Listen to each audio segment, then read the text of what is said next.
Nigel Farage praised the UK's chief negotiator David Frost as the EU is forced to face up to their unbalanced proposals after being issued a warning over the future of trade talks. Nigel Farage has warned that the UK is entering an absolutely critical time in the next few weeks as Brexit talks start to heat up.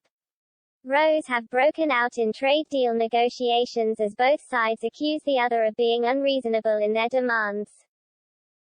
The LBC host, and Brexit party leader, Mr Farage revealed why the EU was more likely to cave to the UK's terms as time begins to run out. He told listeners, "Today there is a letter to Michel Barnier sent by the UK's chief negotiator David Frost. One thing I like about this is that it's out there, it's published, it's open, it's transparent, that's good." He goes through, sector by sector, fisheries etc., to point out that free trade agreements, such as the ones you've done with Canada or Japan, would suit us.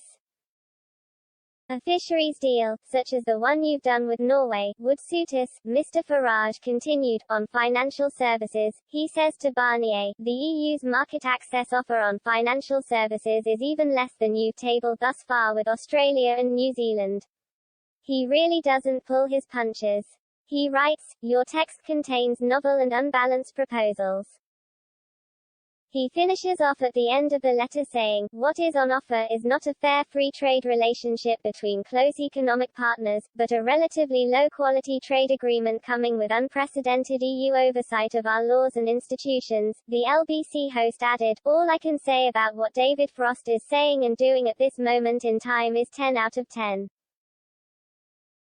Keep running for the line, make them know that of course, we'll leave on a WTO Australia type arrangement, of course, we're taking back control of our waters, of course, we're going to stop paying the money, of course, we're going to become an independent country.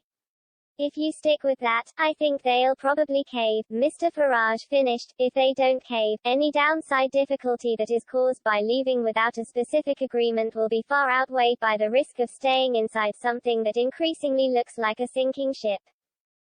The row between Italy and Germany is one that is not going to go away in a hurry. We got off the train at the right moment.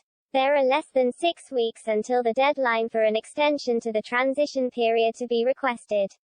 Although Boris Johnson has repeatedly ruled this out, Mr Frost has warned Mr Barnier that the EU must drop its ideological approach within the next fortnight. On Wednesday, Michel Barnier penned a letter back to the UK's negotiator, warning him about the tone of his letter, as negotiations hit another hurdle. The next set of discussions will take place between the UK and EU via video link during the first week of June.